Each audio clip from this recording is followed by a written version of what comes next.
আর আজকে এরা থুথিনির জোর দিয়ে বুঝাচ্ছে আমরা নাকি বলে ইহুদির দালাল। সম্মানীয় উপস্থিতি, মনে রাখবেন, দুঃখ লাগে আজকে অনেক পরিচিত চেহারা তার আসল চেহারা আজকে ধরা পড়েছে। ধরা পড়েনি? দেখতে হুজুর টাইপের, দেখতে হকপন্থী, দেখতে সহিহ হাদিসের অনুসারী, কিন্তু তাদের আকীদা মানহাজ যে পাক্কা খারিজিদের মতো, এটাই 2-4 দিনে দেখা পড়েছে। তুমি কমেন্ট সেকশনে গালি দিয়ে ভর্তি করে দাও, আমরা তোমার ওই কমেন্ট সেকশনকে বৃদ্ধাঙ্গুলি প্রদর্শন করি, কিচ্ছু মনে করি না। আমাদের দাওয়াত কিয়ামত অবধি চলবে। তুমি একটা সৈবুর সুলেমানকে মারার ধমকি দিয়ে কি করবা? শ্রেষ্ঠ যুগে যেই সমস্ত ওলামায়ে কেরাম দ্বীনের দাওয়াত দিয়েছেন, জাহেলিয়াত বর্বরিয়াতকে উপড়ে ফেলেছেন, তারা যদি শহীদ হয়ে যেতে পারে, আরে আমি এক সৈবুর সুলেমানকে, আরে আমার আমির এক আব্দুল্লাহ সালাফিকে, আরে এক মুজাফফর বিন মুহসিনকে, হাজার মুজাফফর বিন মুহসিনকে তুমি শহীদ করে দাও, কিন্তু হকের দাওয়াত এই দুনিয়া থেকে মিটে যাবে না। তুমি আমাদের ইতিহাস পড়নি। মিনাশ শাইতানির রাজিম মিন হামদিহি ওয়া নাফসি ওয়া নাফসি। বিসমিল্লাহির রহমানির রহিম। ইন কুনতুম তুহিব্বুনাল্লাহ ফাত্তাবিউনি। ওয়া ক্বালা নবিয়্যু সাল্লাল্লাহু আলাইহি ওয়াসাল্লাম তারাকতু ফীকুম আমরাইন লাম তাদিল্লু মা তামাসসাকতুম বিহিমা কিতাবুল্লাহি ওয়া সুন্নতি। উপস্থিত শ্রদ্ধেয় সম্মানিত, আজকের এই আলোচনা সভার যোগ্যতম সভাপতি মহাশয়, উপস্থিত আছেন ওলামায়ে কেরাম, আমার সম্মুখীন অত্র গ্রামের ছোট বড় দিনী ভাই সকল, আপনাদের সম্মুখীন একটি অত্যন্ত গুরুত্বপূর্ণ বিষয় নিয়ে আজকে আলোচনা, যার বিষয় হচ্ছে সামাজিক জাহেলিয়াত। আপনারা হ্যান্ডবিলে বিষয়টি দেখতে পেয়েছেন, সামাজিক জাহেলিয়াত। যতক্ষণ অবধি আপনারা পরিবেশটা সুন্দর আমাকে উপহার না দিতে পারবেন, আমি কিন্তু সুন্দর একটি বক্তব্য আপনাদেরকে উপহার দিতে পারবো না। যে ভাইরা সামনে দাঁড়িয়ে আছেন, হয় সামনে থেকে সরে যান, আর না হয় বসেন। সামনে যদি 5টা লোকও বসে থাকে বক্তব্য দিতে সমস্যা নাই, কিন্তু একটা লোক কথা বলতে গেলেই সমস্যা। আপনাদের সম্মুখীন আজকে যে বিষয় নিয়ে আলোচনা হবে, ইনশাআল্লাহ অনেক কিছু নতুন জিনিস জানতে পারবেন, এটা আমার দাবি। এবং তার সাথে সাথে এমন কিছু নীতি পরিহার করবেন আজকে থেকে, যেগুলো ইসলামে কোনো নামগন্ধ নেই। প্রিয় ভাই মুসলিম, সামাজিক জাহেলিয়াত কাকে বলা হয়? আজ থেকে 1400 বা 1450 বছর পূর্বে ইসলাম এসেছে, তথা আল্লাহর নবীর ওপরে যে ওহী অবতীর্ণ হয়েছে, এটা প্রায় 1400 থেকে 1450 বছর পূর্বে। এই 1400 থেকে 1450 বছর পূর্বে ইসলাম বা এই ইসলামের যে নীতিগুলি, সেগুলি মিটে গেছিল। জাহেলিয়াত বর্বরতা, মূর্খতার প্রভাব ছিল। সেখানে মানুষকে মানুষ মনে করা হতো না, হারাম হালালের পার্থক্য করা হতো না, ঠিক এবং ভুলের মধ্যে তারতম্য করা হতো না, মানুষের রক্তকে হালাল করা হতো। ছোট্ট একটি বিষয় নিয়ে শতাব্দীর পর শতাব্দী মানুষ যুদ্ধ করেছে। যেই যুগে জিন্দায় মেয়েদেরকে মাটির নিচে পুঁতে দেওয়া হতো, যেই দিন মেয়েদেরকে শয়তানের নাম দেওয়া হতো, যেই দিন রক্তপাত কোনো অন্যায় বা হারাম ছিল না, যেই দিন পুরো পৃথিবীতে বর্বরতা, অন্যায়, অশ্লীল, বেহায়াপনা ছিল, সেই দিন আল্লাহর নবী নূর হিসাবে, আল্লাহর নবী শান্তি হিসাবে, আল্লাহর নবী কল্যাণ হিসাবে এই দুনিয়ায় এলেন। সামাজিক জাহেলিয়াত বলতে আপনি কি বুঝবেন? একটা কথা আপনি মনে রাখবেন, ইসলাম এসেছেই মূর্খতা জাহেলিয়াতের বিপরীত। ইসলাম কিসের বিপরীত এসেছে? জাহেলিয়াতের বিপরীত। জাহেলিয়াত মানে মূর্খতা, জাহেলিয়াত মানে ভণ্ড, জাহেলিয়াত মানে বর্বরতা, আর ইসলাম মানে হচ্ছে শান্তি, ইসলাম মানে হচ্ছে কল্যাণ। ইসলামের প্রথম শিক্ষা হচ্ছে ইকরা বিস্মি রব্বিকাল্লাযী খালাক। এরই জন্যে বর্বরতা আপনাকে ত্যাগ করতে হবে। বর্বরতা কি? সমাজের মধ্যে যেগুলো ইসলামিক কৃষ্টি কালচার, সমাজের মধ্যে যেগুলো কোরআন হাদিসের কথা নয়, সমাজের মধ্যে যেগুলো লোক গুণে চলছে, দেশ গুণে ভ্যাস হিসাবে, সেটাই হচ্ছে জাহেলিয়াত। কাকে জাহেলিয়াত বলে আপনি দেখেন, আপনার মেয়ের বিয়ে খালেদা, আপনার মেয়ে খালেদার বিয়ে, আপনার মেয়ে খালেদার বিয়ে, তো তাকে হলদি মাখাবে কে? বলেন। আপনার মেয়ে খালেদার বিয়ে, আর ওই খালেদাকে হলদি মাখাবে কে? ভাবি। ওই হলদি মাখাবে কে? গ্রামের বান্ধবীরা। আল্লাহ মাফ করুক, থুভুড়া এমন ভাবে সমাজের মধ্যে খাওয়ানো হয়, থুভুড়া এমন ভাবে সমাজের মধ্যে খাওয়ানো হয়, যার চারিদিক দেখে কোনোদিনই মনে হয় না এটা কোনো ইসলামী পরিবার বা ইসলামী সমাজ। কে আপনাকে বলে দিল, কে আপনাকে বলে দিল যে ছেলে পিলে একটাই ভালো, দুটা হলে চলে, বেশি ছেলে পিলে নিতে গেলে সমাজে শান্তি আসবে না? এই কম ছেলে নেওয়া, এটাই হচ্ছে জাহেলিয়া। বর্বরতা কোথায় আজকে? সমাজের মধ্যে তাওহীদ বাদ দিয়ে কোনো জায়গায় মুলবি পূজা, কোনো জায়গায় দরবেশ পূজা, তো কোনো জায়গায় সর্দার পূজা, তো কোনো জায়গায় মডল পূজা হচ্ছে, এটাই হচ্ছে জাহেলিয়া। আল্লাহ নবী মুহাম্মদ সাল্লাল্লাহু আলাইহি ওয়াসাল্লাম এই জাহিলিয়াতের বিরুদ্ধে এসেছিলেন, আর সমাজ আজকে বর্বরতা, মূর্খতা, জাহিলিয়াত দিয়ে পরিপূর্ণ হয়ে আছে। ইসলাম একটি সুন্দর ব্যবস্থার নাম। যেই ইসলাম শান্তি এনেছে, সেই ইসলাম আজকে কুলসিত হয়ে আছে পুরো বিশ্বব্যাপী। উমর ইবনুল খাত্তাব রাদিয়াল্লাহু তাআলা আনহু বলছেন, ইন্নামা তানকুযু আরাল ইসলাম উরওয়াতান উরওয়া ইদা নাশা ফিল ইসলাম লাম ইয়ারিফুল জাহিলিয়া। উমরের এই উক্তিটি শোনেন। উমর রাদিয়াল্লাহু তাআলা আনহু বলছেন, ইসলাম খণ্ড বিখণ্ড হয়ে যাবে, ইসলাম তছনছ হয়ে যাবে। কখন ইসলাম তছনছ হবে? যখন মুসলমানেরা জাহেলিয়াত বুঝবে না, মূর্খ কি জিনিস বুঝবে না, যখন মুসলমানেরা এটাই বুঝবে না কি করতে হয় আর কি করতে হয় না। মৌলভী সাহেব বলে দিয়ে গেল যে নতুন বাড়ি তো তৈরি করলেন, তো কোরআন যে পড়াতে হবে। নতুন বাড়ি তো তৈরি করলেন, ওই একটা জালসা যে করতে হবে। নতুন বাড়ি যে তৈরি করলেন, দুটা হাফেজকে ডেকে কোরআন খতম যে করতে হবে। আজকে সমাজের মধ্যে অসংখ্য বিদআত চলছে, অসংখ্য জাহিলিয়াত চলছে, এটা বলেই যে এটাই ইসলাম। হয়নি সমাজের মধ্যে? নতুন বাড়িতে প্রবেশ করেন আপনারা কিভাবে? কিভাবে নতুন বাড়িতে প্রবেশ হয়? দুটা মুলবি ডাকা হয় না? কোরআন পড়ানো হয় না? এটাকে মানুষ কি মনে করে করে? খারাপ কাজ।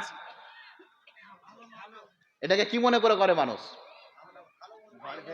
আল্লাহ রসুল সাল্লাল্লাহু আলাইহি সাল্লামের সাহাবী বলছেন, ইন্নামা তানকুসু আরাল ইসলাম উরওয়াতান উরওয়া। এমন একটা যুগ আসবে মানুষ মূর্খতাই কি জিনিস বুঝবে না। তাহলে কি হবে?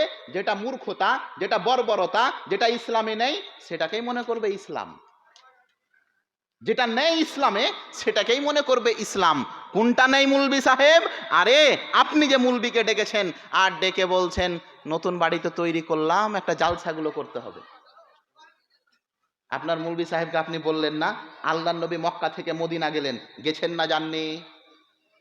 তার নাম কি হিজরত নয়? শুনেননি? আল্লাহ নবী মক্কা থেকে মদিনা গেলেন কেন? কাফেরদের অত্যাচারে। আল্লাহ নবী বাড়ি ঘর ছেড়ে চলে গেলেন কোথায়? কথা বলে না। মক্কা থেকে কোথায় গেলেন? মদিনায় বাড়ি করেছিলেন না করেননি? আল্লাহ নবী মক্কা থেকে চলে গেলেন মদিনা। মদিনায় গিয়ে 7 মাস থাকলেন আবু আইয়ুব আল আনসারি রাদিয়াল্লাহু তাআলা আনহুর বাড়িতে। 3 মাসের মাথায় আল্লাহ নবী মসজিদ নির্মাণ করলেন। আল্লাহ নবী আগে বাড়ি তৈরি করেননি মদিনা গিয়ে, আগে কি করলেন? মসজিদ, যেটাকে মসজিদে নাবাবি বলি আমরা। আল্লাহ নবী মক্কা থেকে চলে গেলেন মদিনা। মদিনা গিয়ে কার বাড়িতে থাকতে লাগলেন মেহমান হিসাবে? আবু আইয়ুব আল আনসারি রাদিয়াল্লাহু তাআলা আনহুর বাড়িতে। সেখানে কি করলেন? আল্লাহ নবী থাকতেন আবু আইয়ুব আল আনসারি রাদিয়াল্লাহু তাআলা আনহু তার বাড়িতে। আর সেখানে থাকতে থাকতেই আল্লাহ নবী তৈরি করলেন মসজিদ তথা মসজিদে নাবাবি, যেটা এখন মদিনার মাটিতে, যেখানে নামাজ পড়তে গেলে অন্য মসজিদের চাইতে বেশি নাকি আল্লাহ নবী তারপরে বাড়ি করলেন। আপনি বলেন তো, আল্লাহ নবী নতুন বাড়ি করলেন, সেই দিন বাড়ি যে প্রবেশ করলেন কটা নারকেল ভেঙেছিল? ভাঙেনি একটাও। তা আপনার নেতা মন্ত্রী যে রাস্তা উদ্বোধন করাতে নারকেল ভাঙছে গো, ভাঙে না? ওই যে দুদিন আগে আপনি একটা খেলা দেখলেন, দুটা সাদা সাদা কবিতর আকাশে উড়িয়ে দেওয়া হলো। কেন উড়া হলো? এটা নাকি বলে শুভ লক্ষণ। এটাই হচ্ছে জাহেলিয়াত। আল্লাহ নবী মুহাম্মদ সাল্লাল্লাহু আলাইহি সাল্লাম বললেন, জাহেলিয়াত বর্বরতা মূর্খতা দিয়ে পুরো জমিন ভর্তি হয়ে যাবে। ইসলাম এসেছিল জাহেলিয়াতের বিরুদ্ধে। আজকে মুসলমানেরা জাহেলিয়াতটাকে ইসলাম মনে করে আছে, মনে করে নাই। আল্লাহ নবী মুহাম্মদ সাল্লাল্লাহু আলাইহি সাল্লাম কোনোদিন এই নীতি তৈরি করেননি যে নতুন বাড়ি তৈরি করতে গেলে সেই বাড়িতে দুটা মুলবি ডাকতে হবে। নতুন বাড়ি তৈরি করতে গেলে সেই বাড়িতে কোরআন তেলাওয়াত করতে হবে। নতুন বাড়ি তৈরি করতে গেলে সেই বাড়িতে জালসা করাতে হবে। আপনি বলবেন, মৌলভী সাহেব কোরআন পড়াও কি খারাপ? মৌলভী সাহেব জালসা করাও কি খারাপ? আপনার কাছে আমার একটা প্রশ্ন, এখানে আপনি এটকে থাকেন, উত্তর আপনাকে দিলাম না। উত্তর আপনি আমাকে দেন তো। আপনি 1 কিলো মিষ্টি কিনলেন। কি কিনলেন? 1 কিলো। আপনি 1 কিলো মিষ্টি কিনলেন। ওই মিষ্টি চলে গেল দরগাতে, ওই মিষ্টি চলে গেল মাজারে, ওই মিষ্টি চলে গেল প্রতিমা দেবদেবীর আগাদিকে। আর সেখানে সব মন্ত্র পড়ে ওই দরগা থেকে, ওই মাজার থেকে, ওই প্রতিমা থেকে আপনার বাড়ি চলে এলো। বলেন তো, এই মিষ্টি হালাল না হারাম? হুজুর এটা বুঝতে পেরেছে যে এরকম নীতি আল্লাহ নবীর যুগে ছিল না। হুজুর এটা বুঝতে পেরেছে, আরে মিষ্টি পচেনি ঠিক আছে, পচা জায়গা থেকে যে এলো, মিষ্টি কিছু হয়নি ঠিক আছে, কিন্তু হারাম জায়গা থেকে যে এলো। দোকানে যেটা কিনেছিলাম সেটা ছিল মিষ্টি, আর যেটা প্রতিমার কাছ থেকে এলো ওটা মিষ্টি নয়, ওটা হয়ে গেছে। মিষ্টিটা কি হয়ে গেছে? হাগো স্বাদ যে ওটাই আছে। মাত্র ওই সাইকেল মোটর সাইকেল নিয়ে মিষ্টির দোকান যেয়া, দরগা যেয়া, প্রতিমা গিয়ে ফের বাড়ি চলে এসেছেন, কিছুই টেস্ট হয়নি, তারপরও হারাম। আপনি বলেন, আপনি আছেন টয়লেটে বসে, আপনি আছেন টয়লেটে বসে, আপনার বাড়ি আমি প্রবেশ করলাম, আমি বললাম আসসালামু আলাইকুম, আপনি টয়লেটে বসে আছেন, আপনি কি করবেন? উত্তর দেবেন না? মৌলভী সাহেব উত্তর দিতে নিষেধ করেছে। সালামের উত্তর দেওয়া নিষেধ? হ্যাঁ নিষেধ, যদি ওই সালামটা ওই অবস্থাতে হয়। আমি আপনাকে বলেছি অবশ্যই ওই খাসির মাংস দিয়ে ভাত খেয়ে এবাদত কবুল হবে না যেই খাসির মাংস মাজারে দেওয়া হয়েছে। ওই খাসির মাংস দিয়ে ভাত খেয়ে এবাদত কবুল হবে না যেই খাসি, যেই মুরগা দেওয়া হয়েছে কোথায়? মাজারে। বলেন তো আপনি, খাসির মাংসতে কোনো পরিবর্তন এলো না, মিষ্টিতে কোনো পরিবর্তন এলো না, হালাল জিনিস হারাম হয়ে গেল, হালাল জিনিস হারাম হয়ে গেল। এইবার আপনি বলেন, আপনার হারাম, আপনার হারাম, আপনার নতুন বাড়ি তৈরি করার জন্য যেটা কোরআন পড়ছেন সেটা কি? আপনি বলছেন কোরআন পড়া হারাম। অবশ্যই কোরআন সব জায়গায় পড়া যাবে না। আপনি টয়লেটে বসে কোরআন পড়তে পাবেন না। আপনি আবার ফতুয়া দিয়েন না যে মুলবি সাহেব কোরআন পড়তে নিষেধ করেছে। কোরআনকে কোরআনের জায়গায় পড় না রে বাবা, তোকে কে নিষেধ করেছে? জাহেলিয়াতে ভর্তি হয়ে আছে সমাজ। প্রিয় ভাই, আমি আপনাকে বলছিলাম আপনাকে শিরক ও বিদআত বুঝতে হবে। আল্লাহর নবী মুহাম্মদ সাল্লাল্লাহু আলাইহি সাল্লাম জাহেলিয়াতের বিরুদ্ধে হুঙ্কার ডেকেছিলেন, জাহেলিয়াতকে এই জমিন থেকে উপড়ে ফেলে দিয়েছিলেন। আজকে জাহেলিয়াতেরই প্রতিষ্ঠা হচ্ছে না? ভণ্ডদের কাছে তো আপনারা বক্তব্য শুনেন। কার কাছে? ওই যে একটা চলছে না এখন, কালকেই তো আবার মতিউর রহমান মাদানী সাহেব বললেন যে ওই রকম লোকের মুখে নাম নেওয়াও হারাম। শুনেননি এই কথা? যার থুতনির এত জোর, যেই বলছে আমরা নাকি বলে ইহুদির দালাল। আল্লাহ মালুম কে কার দালাল, এটা তো বাদ দেন। তোমার কাছে আমরা ইহুদিদের দালাল এই খবরটা লিক হয়েছে, আমরা ইহুদির দালালকে দালাল নয়, আর সে আজিমে আছে তিনি জানেন। কিন্তু তুমি যদি এ কথা সত্যিকারেরই ইসরায়েল থেকে নিয়েছো, আমরা দালালকে দালাল নয় সেটা আল্লাহ মালুম, তুমি অবশ্যই দালাল।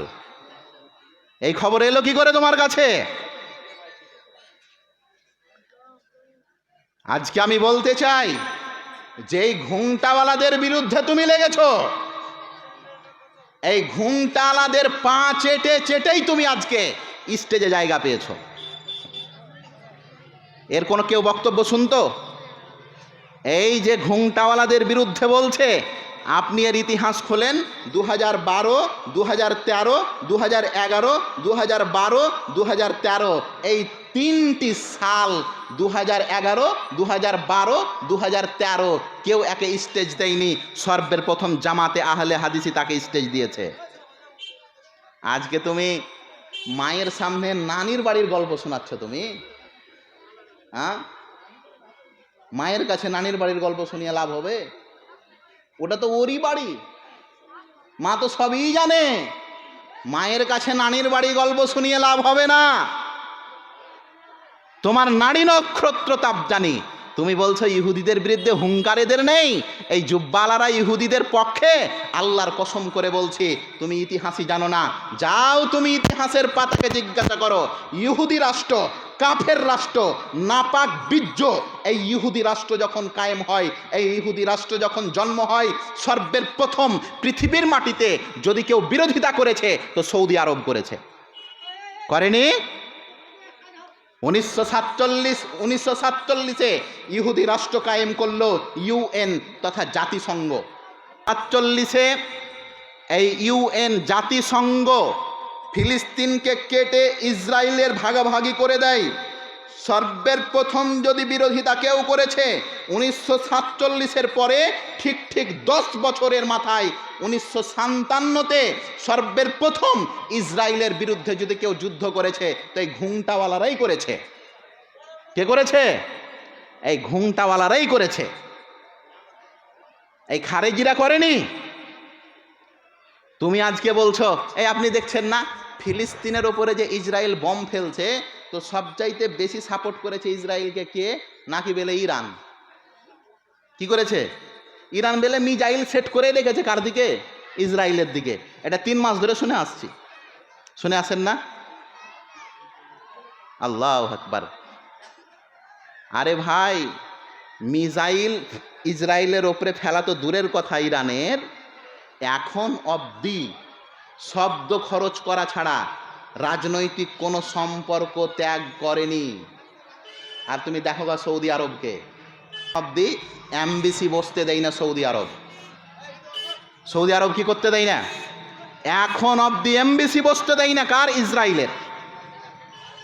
এই ইসরায়েলের বিরুদ্ধে সবচাইতে বেশি যুদ্ধ করেছে সৌদি আরব। 1957, 1973, 1973, 1957 এই দুইটি বছর, এই দুইটি সাল যুদ্ধ করেছে সৌদি আরব ইসরায়েলদের বিরুদ্ধে।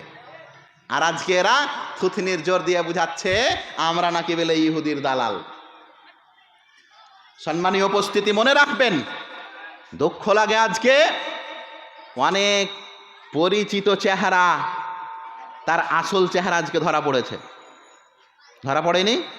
দেখতে হুজুর টাইপের, দেখতে হকপন্থী, দেখতে সহি হাদিসের অনুসারী, কিন্তু তাদের আকীদা মানহাজ যে পাক্কা খারেজিদের মতো, এটা এই 2-4 দিনে দেখা পড়েছে। তুমি কমেন্ট সেকশনে গালি দিয়ে ভর্তি করে দাও, আমরা তোমার এই কমেন্ট সেকশনকে বৃদ্ধাঙ্গুলি প্রদর্শন করি, কিচ্ছু মনে করি না। আমাদের দাওয়াত কিয়ামত অবধি চলবে। তুমি একটা সহিবুর সুলেমানকে মারার ধমকি দিয়ে কি করবা?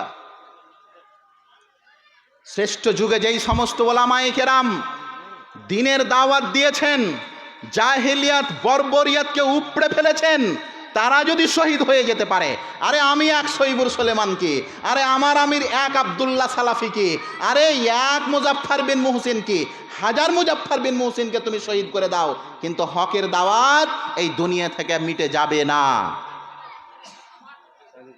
তুমি আমাদের ইতিহাস পড়নি? ইমাম আবু হানিফা রাহিমাহুল্লাহ, কি নাম বললাম? বলেন কথা। ইমাম আবু হানিফা রাহিমাহুল্লাহ, তিনাকে বাধ্য করা হলো শাসকের পক্ষে ফতোয়া দিতে। তিনি বললেন যে না, শাসকের পক্ষে ফতোয়া দেওয়া যাবে না। তখনকার শাসক ইমাম আবু হানিফা রাহিমাহুল্লাহকে বলল যে তুমি বাগদাদ ছেড়ে দাও। কি করো তুমি? বাগদাদ ছেড়ে দাও। ইমাম আবু হানিফা রাহিমাহুল্লাহ বাগদাদ ছাড়লেন নাও এবং দরবেশি আলেম হলেন না। পরিণতি কি হলো? ওই বদমাশেরা ইমাম আবু হানিফা রাহিমাহুল্লাহকে কারাগারে বন্দি করে দিল। শুধু তাই নয়, সঠিক সূত্র অনুযায়ী ইমাম আবু হানিফা রাহিমাহুল্লাহকে তারা এই হকের দাওয়াত, এই জাহেলিয়াত বর্বরতাকে প্রত্যাখ্যানের দাওয়াত বন্ধ করার চেষ্টা করলো, জেলের মধ্যে বন্দি করে বিষ খাইয়ে মেরে দিল ইমাম আবু হানিফা রাহিমাহুল্লাহকে। কেন মারা হলো? কারণ ইমাম আবু হানিফা যার দাওয়াত দিয়েছে, আজকে আহলে হাদিসেরা তারই দাওয়াত দিচ্ছে। ইমাম আবু হানিফা বলেছিলেন ইদা সাহাল হাদিস ফাহুয়া মাযহাবি, আরে যেটা হচ্ছে সহি হাদিস ওটাই হচ্ছে আমার মাযহাব। এটা কার মাযহাব? আল্লাহ নবীর মাযহাব। এটা কার মাযহাব? এটা ইমাম আবু হানিফার মাযহাব। এটা কার মাযহাব? এটা আহলে হাদিসদের মাযহাব। ইমাম আবু হানিফাকে বিষ খাইয়ে জেলের মধ্যে মেরে দিল, কিন্তু সহি হাদিসের দাওয়াতের প্রভাব এখনো বিশ্ব থেকে মুছেনি। দ্বিতীয় ইমামের কথায় আপনি আসুন। যারা আজকে থুথনির জোর দিয়ে আমাদের আঙুল খুলে দিচ্ছ, আমি বলতে চাইছি আমাদের শত শত ওলামায়ে কেরামকে তোমরা মেরেছো, শত শত ওলামায়ে কেরামকে তোমরা হত্যা করেছো, কিন্তু এখন অবধি দেখো ইসলাম টিকে আছে আর কিয়ামত অবধি টিকে থাকবে। মালিক বিন আনাস রাহিমাহুল্লাহ, মানে মালিক, ইমাম মালিক রাহিমাহুল্লাহ, নাম শুনেন না আপনারা? ইমাম মালিক, এই যে চারজন ইমাম, ইমাম আবু হানিফা, ইমাম মালিক, ইমাম শাফি, ইমাম আহমদ বিন হাম্বল, এই চারজনের হকের পক্ষে আপনি বক্তব্য শুনেন। ইমাম মালিক রাহিমাহুল্লাহকে তখনকার শাসক বলল যে তুমি ফতোয়া দাও তো। কিসের ফতোয়া? মুতা বিবাহর ফতোয়া দাও, যে মুতা বিবাহ বৈধ। মুতা বিবাহ কোনটা? ঠিকা বিবাহ। ঠিকা বিবাহ কোনটা? আপনি কিছু মেয়েকে, কিছু বেটি ছেলেকে, কোনো মেয়েকে আপনি কিছু একটা পণ্য দিলেন, টাকা হতে পারে, জিনিসপত্র হতে পারে, জমি জায়গা হতে পারে, দিয়ে আপনি বলবেন যে এত টাকা নিয়ে নাও, বিনিময়ে তুমি আমার এতদিন বউ হয়ে থাকো। কি হয়ে থাকো? এটা বুঝতে পারলেন না। একটা হারাম বিবাহর নাম হচ্ছে মুতা বিবাহ। এটা ভালো করে শুনেন। কি বিবাহর নাম বললাম? মুতা। মুতা বাংলাতে আপনারা এটা বুঝতে গেলে ঠিকা বিবাহ। ঠিকা বুঝেন? জমি ঠিকালেন না? এই 3 বছরের জন্য জমি আপনার নিয়ে নিলাম, বিনিময় এতটি টাকা লেন। এখন 3 বছরে আপনি যেমন তা করতে পারেন, জমি নাই, পাট লাগাবো কি লাগাবো না, কি পতিত রাখি রাখবো, মালিকের কোনো খোঁজ খবর। এটা বুঝেন কি বুঝেন না? ঠিক ওইটার ওই রকমই একটা বিবাহ, যেটাকে বলা হয় ঠিকা বিবাহ। কি এটা? সেম ওই রকমই। আপনি জমির মালিককে টাকা দিতেন, এখানে কোনো মেয়ে ছেলেকে টাকা দিবেন, যে আপনি বলবেন যে এই টাকাটা রাখো, এতদিন তুমি আমার বউ হয়ে থাকো। সে যদি বলে ঠিক আছে, তাহলে হয়ে গেল। আচ্ছা বলেন তো, এটা জেনা কি জেনা নয়? কবুল বলতে হবে না? আপনি কি জানেন এই জেনার কারখানা এখনো বিশ্বের কয়েকটি দেশে চালু আছে? বলেন কোনটি দেশ? এখন অবধি ইরানে চালু আছে। কোথায় চালু আছে এটা? এখনো ইরানে চালু আছে, এখনো এই ইরানে চালু আছে ঠিকা বিবাহ। আর ওই যে তুরস্কর প্রেসিডেন্ট, নাম নিতে গেলে তো তুমি খেপে যাও, তোমার তুরস্কের প্রেসিডেন্ট বৈধতার প্রমাণ দিয়েছে কিসের? ঠিকা বিবাহ। মানে কোনো মেয়ে ছেলেকে কন্ট্যাক্ট করো, আমরা বলি এটাকে জেনা, আর তারা বলে এটা মুতা বিবাহ, এটা বৈধ। ইমাম মালিক রহেমাহুল্লাহকে ওই যুগে বলা হলো, এই ইমাম মালিক তুই ফতুয়া লেখ। কিসের ফতুয়া? ঠিকা বিবাহ জায়েজ। ইমাম মালিক বললেন, না, আল্লাহর নবী এটাকে হারাম করেছেন, আল্লাহর নবী এটাকে মক্কা বিজয়ের দিন হারাম করেছেন। ইমাম মালিক বললেন, কোনো মতেই আমার কলম চলবে না, এটা জেনা, এটা অপবিত্র, এটা হারাম রিলেশনশিপ, এটা হারাম সম্পর্ক। ইমাম মালিক রহেমাহুল্লাহকে ওই মুতা বিবাহর বিরোধিতা করতে গিয়ে জেলের মধ্যে বন্দি করে দেওয়া হলো। শুধু তাই নয়, ইমাম মালিক রহেমাহুল্লাহকে শাস্তি দেওয়া হলো এই সত্য কথা বলতে গিয়ে। পুরো রাষ্ট্র তার বিরুদ্ধে হয়ে গেল। ইমাম মালিক একাই একদিকে। ইমাম মালিক কয় দিকে? একাই। ইমাম মালিক বললেন, না, কলম চলবে না, এটা হারাম। আর এখন অব্দি এই বিবাহ কোথায় চলছে? যুবক তুমি বলো কোথায়? এই যাকে তুমি খলিফা বানিয়েছো, তুরস্ক বলে তোমার খলিফা। আর এই খবরই আপনারা জানেন না, এই তুরস্ক কিন্তু এই তুরস্কের সঙ্গে গভীর একটা সম্পর্ক আছে ইসরায়েলের। জানেন কি জানেন না? তুরস্কর সঙ্গে কার সম্পর্ক আছে? ইসরায়েলের। কোন সূত্র বলেন তো? হ্যাঁ, ন্যাটো বুঝেন আপনারা? ন্যাটো নাম শুনেননি? ন্যাটো বলে একটি সংস্থা আছে, অতি আমেরিকা আছে, তুরস্ক সদস্য, এরা আমেরিকা আছে, তুরস্ক আছে, ইসরায়েল আছে, এই রকম আনুমানিক প্রায় 20টা দেশ আছে। এতে সৌদি আরব নেই, এতে ইরানও নেই। তো এই দেশটি ন্যাটো বলে একটা সংস্থা আছে, যেখানে ইসরায়েলও আছে, যেখানে তুরস্ক, এক অপরের বন্ধু। এদের কাজ হলো এই 10টি রাষ্ট্রের উপরে অন্য কোনো রাষ্ট্র হামলা করতে এলে এই সমস্ত ন্যাটোগুলো যে তার উপরে আক্রমণ করবে। তোমার প্রেসিডেন্ট ইরদোগান যখন প্রথম ফিলিস্তিনি মাওবন্দের উপরে আক্রমণ করছিল ইসরায়েল, বম দিয়ে কচি কচি বাচ্চাদেরকে গুলির নখ দিয়ে জান হারাতে হয়েছিল। প্রায় 30 দিন ধরে ফিলিস্তিনের মাটিতে প্যাকেটের একটা খাবারও যায়নি, খাবারের একটা প্যাকেটও যায়নি। আর তোমার খলিফা ইরদোগান 6000 টন খাবার পাঠিয়েছিল তুরস্ক থেকে ইসরায়েলের কাছে। তারপরও ইসরায়েলের বেলে শত্রু, আর সৌদি আরব তারপরেও নাকি বেলে বন্ধু। যারা আল্লাহ রসুলের হারামকৃত বিবাহ, মুতা বিবাহ, কন্ট্রাকচুয়াল বিবাহকে হালাল বলে করে, তারা তোমার কাছে মুসলমান হতে পারে। আমার কাছে তো আবু জেহেল, আমার কাছে তো উতবা, আমার কাছে তো ফেরাউন, যেমন সেই রকমই ওরা। ইমাম মালিক রহেমাহুল্লাহকে বলা হলো, এই ঠিকা বিবাহ হালাল লেখ, ফতুয়া লেখ। তখন ইমাম মালিক বললেন, আমি লিখবো না, আল্লাহ এটাকে হারাম করেছেন। তখন ইমাম মালিক রহেমাহুল্লাহকে একটা পেট খারাপ উটনি কি করে বলেন তো? পাতলা পায়খানা করে না? পেট খারাপ উটনি কি করে? পাতলা পায়খানা করে। আল্লাহু আকবার। ওই যুগের শ্রেষ্ঠতম আলিম, কি নাম? ইমাম মালিক রহেমাহুল্লাহকে একটি পেট খারাপ উটনির পিছে বেঁধে দিল কাফের। পেট খারাপ উটনির পিছে বেঁধে দিল।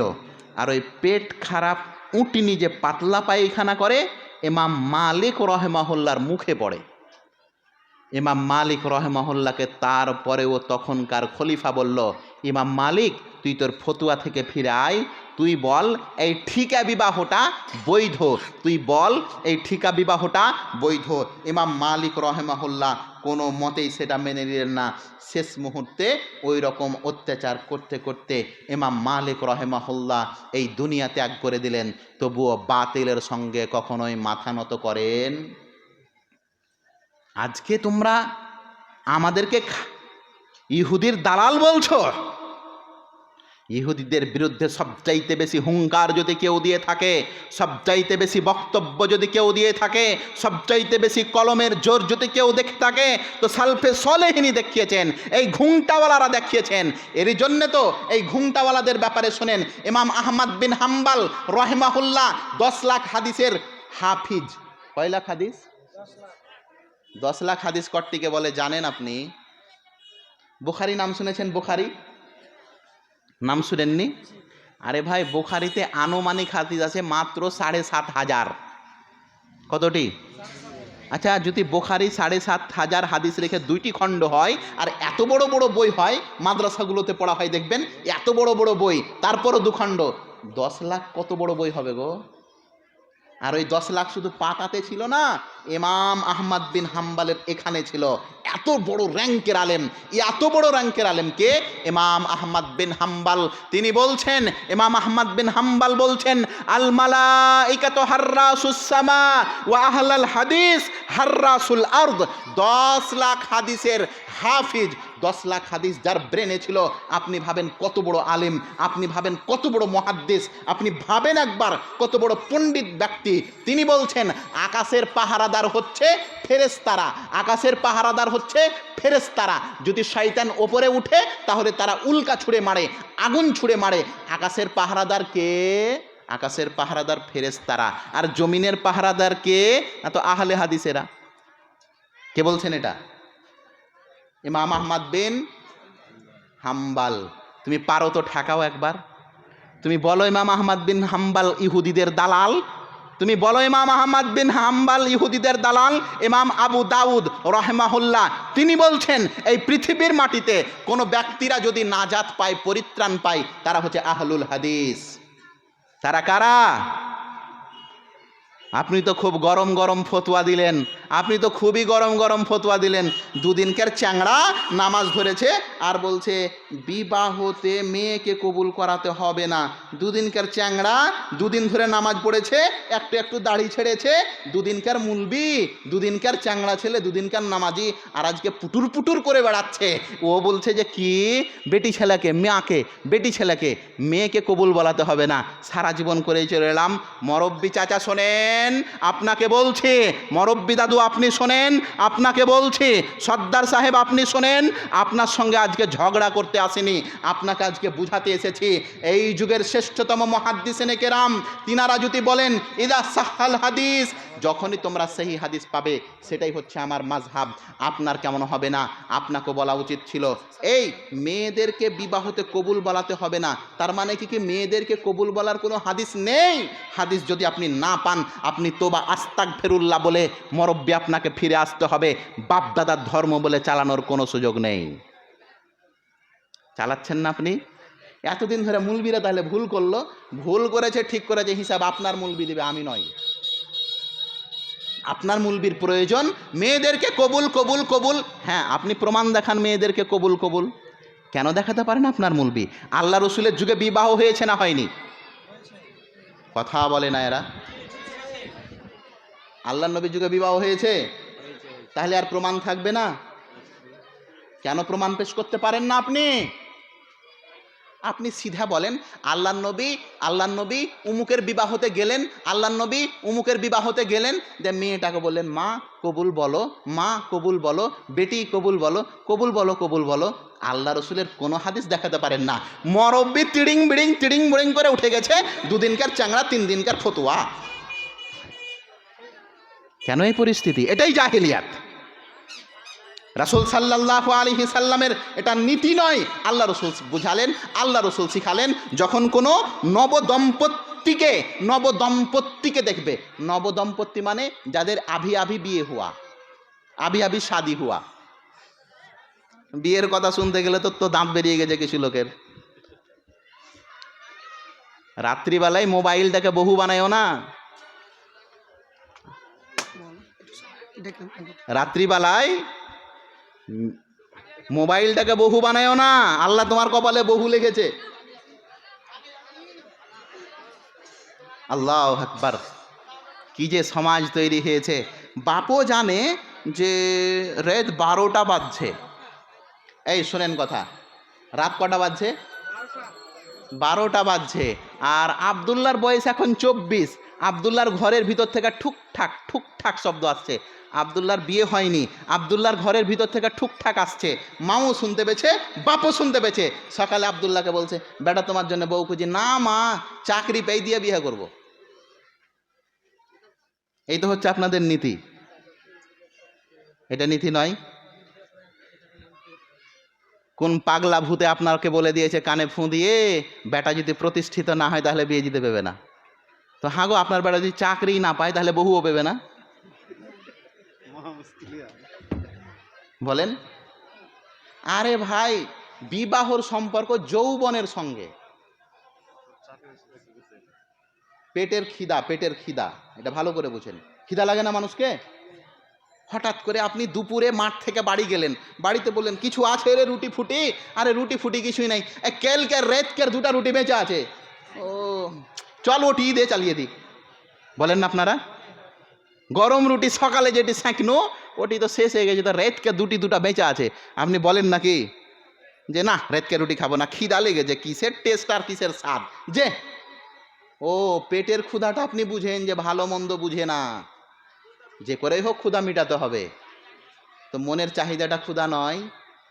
শুনে রাখেন, এই বাপ আপনাকে বলছি, 1000টা ছেলে যদি 1000টা মেয়ের সঙ্গে সম্পর্ক রাখে, ওই 1000টা ছেলের সঙ্গে মেয়ের সঙ্গে সম্পর্ক রেখেছি, বেটা যত পাপ কামিয়েছে ওই মরব্বি দাড়িওয়ালা হাজি গাজির খাতায়ও ততটা পাপ লেখা হয়েছে। মুলবি সাহেব, বেটা ফোন করেছে, বাপ যে ফোন করেনি। বেটা ফোন করেছে, বাপ যে ফোন করেনি। বেটা সারা রাত মোবাইলকে বহু বানিয়েছে, বাপ যে করেনি। আল্লাহ রসুল সাল্লাল্লাহু আলাইহি সাল্লাম বলেছেন, বাপ যে জানতো বেটা যৌবক হতে গেলে তার বিবাহ দিতে হবে, বেটা যৌবনে পদার্পণ করতে গেলে তার বিবাহ দিতে হবে, বাপ কেন দেয়নি? আর বিবাহর কথা তো আপনি বলিয়েন না। ঘটককে বলেছেন বেটাটার বিয়ে দেব, তো ওগুলো একটা পরিবার নিয়ে আসিও তো, যার একটা বেটি। কয়টা বেটি?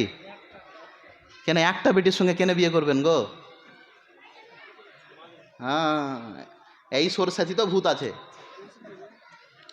কোন সরষাতে ভূত? আর বিয়ের সময় বলছেন না আস্তাগফিরুল্লাহ। কিছু লি, আমরা হাজি গাজি বংশের, কিছু লি, আমরা তো হাজি গাজি বংশের। ছি ছি ছি ছি ছি ছি ছি। আর সমাজ আমাদের এমন তৈরি হয়েছে বুঝলেন, 15, 16, 17 বছরের বেটিদের বেড়ির ইনকাম খাচ্ছেন আপনারা, খান না? আল্লাহু আকবার। যখন ওই সময়তে বেটিদের ইনকাম খেলেন গো। যে সময়তে বেটা প্রতিষ্ঠিত হওয়ার বয়স ছিল, ওই সময়তে বেটাকে পরের সিমেন্ট চাঁড়া করেলেন গো। যে সময়তে বেটার নিজের যোগ্যতা প্রমাণ করার ছিল, ওই সময়তে বেটাকে উড়িষ্যা পাঠালেন। আর মোচে পাক দেন, আর সকালে বলেন খালেদার মা আবদুল্লাহ 10,000 টাকা পাঠিয়েছে, দেখ টাকাটি কত কড়কড়ে। করেননি আপনি? আর এই বেটা যখন বৃদ্ধ অবস্থাতে বলছে আব্বা এই ঘরখানটা তো আমি করেছি, আর ওই ঘরখানটা তো অমুক করেছি, তোমার তো জায়গা নেই আব্বা, তাহলে কি করবো? ওই সিঁড়ির ঘরে 2টা বকরি বাঁধা আছে, ওখানে নিচে 2টা লাড়া পেড়া দাও, ওখানে ঘুমিয়ে যাও। তখন মুরব্বি ফতুয়া নিতে গেছে মৌলভী সাহেবের কাছে, মা বাপকে সম্মান করে না বেটা, এই ফতুয়াটা আপনি আজকে এই বিষয়টা দিয়েন। তোমার মতন বাপকে জিন্দা রেখেছে বেটাই বড় ভালো।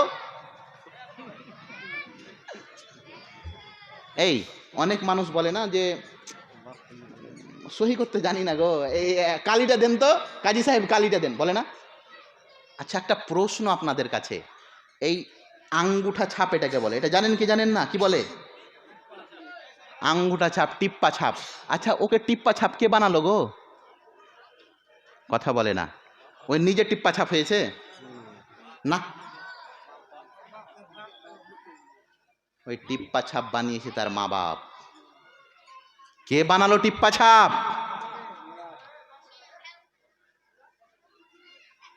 বেটা কত রকম কি করছে, আপনার ভ্রুক্ষেপ নেই। আর এই কচি কাচাদের আপনি ইনকাম খাচ্ছেন। আপনি আপনার বেটার সব কিছু বুঝতে পারছেন, তারপরও বলছেন আমার বেটা একবার আজরাইলের মতন, জিবরাইলের মতন ফেরেশতা, কোনো কিছু নেই। আপনার বেটার মোবাইলটা নিয়ে আসেন, কি আছে আমি বের করে দিচ্ছি। কত সাধু দেখলাম দুনিয়াতে, মনে রাখবেন, পেটের চাহিদার চাইতে যৌবনের চাহিদা বেশি ভয়ঙ্কর। পেটের চাহিদার চাইতে যৌবনের চাহিদাটা বেশি ভয়ঙ্কর। পেটের চাহিদা তো নুন খুদি খেয়ে মিটিয়ে দিতে পারবেন, যৌবনের চাহিদা কি করে মেটাবেন? বেটা তো বিয়ে দেননি। আল্লাহ নবী মুহাম্মদ সাল্লাল্লাহু আলাইহি সাল্লাম বলছেন, যুবক তোমরা বিয়ে করো। বিয়ে করলে কি হবে? চোখের হেফাজত হবে। কিসের হেফাজত হবে? চোখের হেফাজত হবে। আল্লাহ নবী বললেন, ইয়া মাশারাশ শাবাব মান ইসতাতা মিনকুমুল বাআ ফালিয়াতাজাওয়াজ ফাইন্নাহু আগাজ্জু লিল বাসর ওয়া আহসানা লিল ফারজ। আল্লাহ নবী বললেন, এই যুবকেরা, এই বিয়ে করো তোমরা। বিয়ে করলে কি লাভ হবে? আল্লাহ নবী, বিয়ে করলে চোখের হেফাজত হবে। ওই পরের বাড়ির ঝাঁপের দিকে দেখা থাকবে না তোমরা। ঝাঁপ বুঝেন আপনারা? ঝাঁপ, ও আপনার বেটা ওখানেই ক্যারাম বোর্ড খেলে, ওখানেই ক্যারাম বোর্ড খেলে যেখানে মেয়েরা স্কুল যায়, যেখান দিয়ে আপনার ছেলে মেয়েরা স্কুলে যায়। আপনার বেটা কি বাস্তবে ক্যারাম বোর্ড খেলতে এসছে? বলেন তো। আপনার ছেলে ওই দোকানের আগাদিকে মাচানে বসে আড্ডা মারে। কেন আড্ডাটা মারে আপনি জানেন? আপনার হবু বহুটা ওই রাস্তা দিয়ে ওখান দিয়ে যাওয়া আসা করে, এরই জন্য আপনার বেটা ওখানে। আল্লাহ নবী বললেন, ইয়া মাশারাশ শাবাব মান ইসতাতা মিনকুমুল বাআ ফালিয়াতাজাওয়াজ। এই যুবকেরা তোমরা বিবাহ করো, এই যুবকেরা তোমরা বিবাহ করো। বিবাহ করলে কি হবে? চোখের হেফাজত হবে এবং লজ্জা স্থানের হেফাজত হবে। কত আর হাতকে বহু বানাবে? আল্লাহ তোমার কপালে বহু রেখেছে। আল্লাহ বলছেন, ওয়া খালাকনাকুম আজওয়াজা, এই তোমার জন্য বহু আল্লাহ বানিয়েছে। প্রিয় ভাই, সমাজ আজকে জাহেলিয়াত বর্বরতার সীমাকে অতিক্রম করেছে। নবী মুহাম্মদ সাল্লাল্লাহু আলাইহি সাল্লাম এই জাহেলিয়াতের বিরুদ্ধে এলেন, আর আজকে আমরা জাহেলিয়াতকে নিজের মনে করে আছি। আপনাকে কে বলে দিল আপনার ছেলের বিবাহ আপনাকে টাকা নিতে হবে? শুধু ঘুষ হারাম নয়, শুধু সুদ হারাম নয়, শুধু কুকুর আর শিয়ালের মাংসই হারাম নয়। বিহাইয়ের বাড়ি থেকে যে মোটর সাইকেল খানটা নিয়েছেন, ওই মোটর সাইকেল খানটাও হারাম। মোটর সাইকেল মৌলভী সাহেব কি করে হারাম হয়? আপনি আপনার জানেন বিহাইয়ের কত ইনকাম করা টাকা আপনি ভিক্ষা চেহে নিয়েছেন? আল্লাহু আকবার। তারপরে ফার্নিচার জন্ম দিবে বাপ, আর ওকে মোটর সাইকেল কিনে দিবে শ্বশুরে। এই নীতি এলো কি করে? আল্লাহ মাফ করুক। মনে রাখবেন, বিবাহর পা থেকে নিয়ে মাথা অব্দি আমাদের অনুমান যেটা, কোনোটা যে বৈধ এটা আল্লাহ মালুম, আমাদের মাথায় ঢুকে না। বউ দেখতে যাবে, সেটা থেকে হারাম শুরু হলো। বউ দেখতে গিয়ে যাবে, আগে চাচা যাবে, আগে বন্ধু বান্ধব যাবে, গিয়ে সাইজ সুইজ দেখে আসবে। আল্লাহু আকবার। বউ দেখতে গিয়ে আগে কি দেখছে? মাথার চুলও দেখছে চা শ্বশুর। তখন আপনি আপনার ছোট ভাইকে বলেছেন, ও আব্দুল্লাহ, তোর ভাবিকে একটু ওর মায়ের বাড়িতে রেখাই গা, তোরে যা। এটা জেনা নয় গো। ও লাইট বন্ধ করে ঘরের মধ্যে যেটা হয় ওটাই জেনা। তাহলে আল্লাহ রসুল কেন বললেন, আইনানে তাজনিয়ানে, চোখ দুটি জেনা করে, উজনানে তাজনিয়ানে, কান দুটি জেনা করে, ইয়াদানে তাজনিয়ানে, হাত দুটি জেনা করে, আল ফাহমু ইয়াজনি, মুখও জেনা করে। আল্লাহ নবী কেন বললেন? চোখের জেনা তাহলে কোনটা? হাতের জেনা কোনটা? কানের জেনা কোনটা? মুখের জেনা কোনটা? আপনি তো বলেছেন না, ভাবি মানে দিদির মতো, বোনের মতো। আল্লাহ নবী বললেন এই সম্পর্কটা মৃত্যুর সম্পর্ক। সম্মানীয় উপস্থিতি, মনে রাখবেন, এই সমাজের মধ্যে জাহেলিয়াত বর্বরতা দিয়ে তৈরি হয়েছে। ছেলের বিবাহতে ছেলেকে কেন ভাবিকে ভাবিতে হলদি মাখাবে? কেন খালাতো বোন আর ফুফাতো বোন তাকে থুবড়া মাখাবে? আর থুবড়া মাখার কথা তো বাদ দেন, থুবড়া খাওয়ার তো কথা তো বাদ দেন, ওই মেয়ে ছেলেটা আপনার মাকে, আপনার মেয়েকে, খালেদাকে আগাদিকে বসালছে সুন্দর করে। আর এখন তো আবার নতুন একটা সিস্টেম এলো, সবাই হলুদ হলুদ শাড়ি আর হলুদ হলুদ পাঞ্জাবি পরছে, পড়ে না? আর এত বড় একখানটা থালিতে এখানে একরকম মিষ্টি, এখানে একরকম মিষ্টি, এখানে একরকম মিষ্টি রেখে দিয়েছে। আর ওই আপনার মেয়ে খালেদার ওই পিছনে কিছু কিছু কিছু কচি কচি মেয়েরা দাঁড়িয়ে আছে, একদম কচি কচি, একবারে তরুণ ফুটফুটে। দিয়ে বহনু একবার খালেদাকে থুবড়া খাওয়াতে গেছে। তখন বহনু যখনই খালেদাকে থুবড়া খাওয়াতে গেছে, তখন ওই পিছনকার কচি কচি শালিগুলো মুখকে ধরে নিয়েছে। প্রিয় ভাই, আমি আপনাকে যে কথা বলছিলাম, জাহেলিয়াত আপনারা কি করে বুঝবেন? মনে রাখবেন, সমাজের মধ্যে জাহেলিয়াত এমনভাবে পড়ে আছে, এবাদতে জাহেলিয়াত। জাহেলিয়াত মানে কি? মূর্খতা, বর্বরতা। পারিবারিক জীবনে জাহেলিয়াত, মূর্খতা, বর্বরতা। দেখেন, এই রকম নিয়ম বলে কোনো জিনিস নেই। যখন আপনার মেয়েকে আপনি থুবড়া খাওয়াচ্ছেন, এটা হিন্দুদের নীতি। আপনার মেয়েকে থুবড়া খাওয়াচ্ছে কে? বহুনুতে। আপনার মেয়েকে থুবড়া খাওয়াবে কে? বহুনুতে। তো তাহলে জেনা আপনাকে কি করে বুঝাবো গো? জেনাটা বুঝাবো কি করে যদি আপনার জামাই আপনার ছোট মেয়েকে যদি থুবড়া খাওয়ায়, শালিকে যদি থুবড়া খাওয়ায় আপনার আগাদিকে, তাহলে আমি কি করে আপনাকে জেনাটা বুঝাবো যে জেনা কাকে বলে? আপনার জামাই ঈদে বাড়ি এসেছে। আপনার জামাই কিসে বাড়ি এসেছে? ঈদে। তো আপনার জামাই তার স্ত্রীর জন্য, মানে যার সঙ্গে জামাইয়ের বিয়ে দিয়েছেন, তার জন্য একখানটা কাপড় এনেছে 1000 টাকা দামের। আর ঈদের পরার দিন তার ছোট শালি, আপনার ছোট মেয়েটাকে ওই ধুলিয়ান হাট নিয়ে গেছে, ধুলিয়ান বাজার নিয়ে গেছে। আর তাকে যেটা নাইটি কিনে দিয়েছে, যেটা লেহেঙ্গা কিনে দিয়েছে, সেটার দামই 5000। না, এটা বুঝতে পারলেন না। আপনার জামাই শুক্রবারের দিনে কোটা, আগাদিকে কোটা যায় না? কোটা শুক্রবারের দিনে মসজিদের আগাদিকে কোটা যায় না? আপনার জামাইয়ের আগাদিকে যখন কোটাটা যায়, তখন আপনার জামাই এই মনি ওটাকে সরিয়ে দেয়। কোন মনে? কিছু দেয় না, এই মনি সরাই। তো যে জামাই কোটাতে 10 টাকা ফেলতে পারে না, সে জামাই শালিকে 5,000 টাকা দামের কাপড় কিনে দিয়ে দিল। কি ব্যাপার বলেন? না, যে জাতি এটাই বুঝতে পারবে না যে এই গল্পটা কি, সে জাতিতে জাহিলিয়াত কি করে বুঝাবো? আল্লাহ নবী মুহাম্মদ সাল্লাল্লাহু আলাইহি সাল্লাম জাহিলিয়াত, বর্বরতাকে এই দুনিয়া থেকে নিশ্চিহ্ন করার জন্য এসেছিলেন। আমি আপনাকে যে কথা বলছিলাম, আল্লাহ নবী মুহাম্মদ সাল্লাল্লাহু আলাইহি সাল্লামের দিনকে বাস্তবায়ন করার জন্যে, এই জাহিলিয়াতকে দুনিয়া থেকে শেষ করে দেওয়ার জন্যে এই পৃথিবীতে যেই সমস্ত মুহাদ্দিসিনে কেরাম, ইসলামের পণ্ডিতগণ জানকে বিলিয়ে দিয়েছেন, আমি তাদের মধ্যে 2 জনের কথা বললাম। 3য় নম্বরের কথা শুনেন, যার নাম হচ্ছে ইমাম শাফি রহেমাহুল্লাহ। ইমাম শাফি রহেমাহুল্লাহকে বলা হলো, তুমি দরবেশি আলেম হও, আমরা যেমন বলবো তেমনই তুমি ফতোয়া দাও, আমাদের কথা আর তোমার কলম। ইমাম শাফি বললেন, এই রকম ফতোয়া দেওয়া যাবে না। ইমাম শাফিকে বলা হলো, দেশ ছেড়ে দাও, বাগদাদ ছেড়ে দাও, এই বাগদাদে তোমাকে থাকতে দেওয়া হবে না। ইমাম শাফি রহেমাহুল্লাহ পরোয়াই করলেন না, বাগদাদ ছেড়ে মিশরে চলে যাচ্ছেন। তার ছাত্ররা জিজ্ঞাসা করছেন, আপনি কোথায় যাচ্ছেন, মিশরের দিকে কেন? তখন ইমাম শাফি রহেমাহুল্লাহ নির্ভীক কণ্ঠে তিনি বলেছিলেন, আমি জানি না আমি মিশরের দিকে যাচ্ছি না আমি মৃত্যুর দিকে যাচ্ছি। তিনি জানছেন এই বৃদ্ধ অবস্থাতে মিশরের দিকে যাওয়া আমার জন্য কতটা বিপদ। তারপরেও তিনি বাতিলদের বিরুদ্ধে, জাহেলিয়াতের বিরুদ্ধে কোনোদিন আপোষ করেননি। আজকে বাতিলদের বিরুদ্ধে কোনো আপোষ হবে?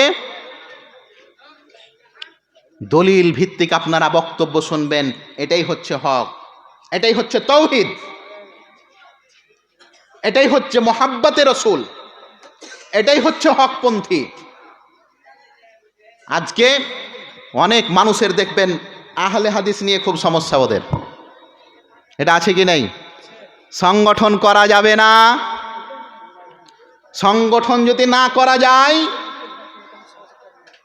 তাহলে এই কিছুদিন আগে মুসলিহুদ্দিন সাহেবের একটা বক্তব্য আপনাকে কপি করি। সংগঠন মানে কি? একটি জামাত। সংগঠন মানে কি? জামাত নয়, ঐক্যবদ্ধভাবে যেটা একটা কাজ করা হয় সেটাকেই সংগঠন বলা হয়। আচ্ছা, যদি সংগঠন না করা হয়, তাহলে বিবাহ করে স্ত্রী মিলনও করা যাবে না। তো কেন করা যাবে না? বিবাহ করতে গেলে তো, স্ত্রী মিলন করতে গেলে তো 3-4টা ছেলে বিলা হবে, তো ওটাও তো জামাত হয়ে গেল, একটা হলো না? আপনি বলছেন বিভ্রান্ত তৈরি হচ্ছে, একটা সেক্টর দেখান যেখানে বিভ্রান্ত তৈরি হয়নি। মাদ্রাসা নিয়ে বিভ্রান্ত নেই সমাজের মধ্যে? কথা বলেন, আছে না নেই? মসজিদ নিয়ে আছে না নেই? পাড়া নিয়ে আছে না নেই? পার্টি নিয়ে আছে না নেই?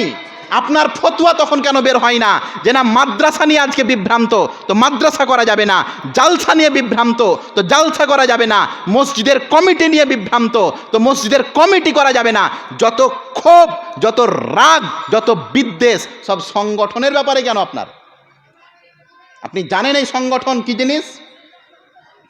লক্ষ লক্ষ মানুষ এই সংগঠনের মেহনতে পরিশ্রমে একটি সঠিক দিন পথ দেখতে পেয়েছেন, আর আপনারা এই সংগঠনের বিরুদ্ধে কথা বলছেন।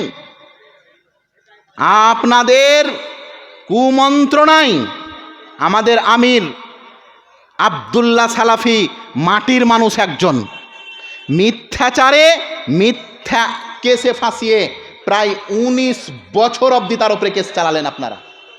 কার উপরে? আব্দুল্লাহ সালাফির ওপরে কি দোষ ছিল? কোন বম, কোন মিজাইল, কোন AK-47 তার বাড়ি থেকে উদ্ধার হয়েছিল? কিচ্ছু হয়নি। অথচ কেস চালালেন কত বছর?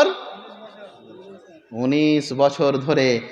যেই দিন তিনি পরিত্রাণ পান সেই দিন কাঁদতে কাঁদতে আমাদের সম্মুখীন বলছেন, এই দিনটি দেখার অপেক্ষায় আমার বাপ ইন্তিকাল করেছে।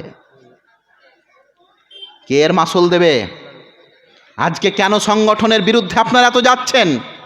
সংগঠন তো কোনোদিন মানুষকে খারাপ পথে নিয়ে যায়নি। আমরা বলেছি ওই কথা সালাফদের, যে কথা সালাফেরা আমাদেরকে বলেছে, সহি হাদিস যেটা সেটাই আমাদের মাযহাব, আমাদেরও বক্তব্য এটা।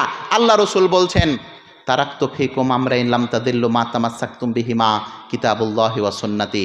আল্লাহ নবী বলছেন, আমি তো চলে যাচ্ছি, চলে যাওয়ার পরেও তোমাদের জন্য দুটি জিনিস রেখে যাচ্ছি, একটা আল্লাহর কালাম তথা কোরআন মাজিদ, আর একটা হচ্ছে হাদিস। এই দুটি জিনিস রেখে যাচ্ছি, যতদিন অবধি এই দুটাকে তোমরা এঁকড়ে ধরে থাকবে ততদিন তোমরা বিভ্রান্ত হবে না, যতদিন অবধি এই দুটাকে এঁকড়ে থাকবে ততদিন পথভ্রষ্ট হবে না। আজকে আমরাও বলেছি 1400 বছর পূর্বে আবু বকর, উমর, উসমান, আলী রাদিয়াল্লাহু আনহুম, এই সোনার মানুষগণ, এই সোনার মানুষেরা যেই দিন যেই ধর্ম মেনে পরিত্রাণ পেয়েছে, আজকে কি এই সমাজের মানুষেরা আবু বকরের দিন মেনে পরিত্রাণ পাবে না? পাবে কি পাবে না? আমরা তো ওটাই চেয়েছি যেটা আবু বকর চেয়েছিলেন, চাননি? আমরা তো ওটাই চেয়েছি যেটা উমর চেয়েছিলেন। আজকে কেন এই পরিস্থিতি?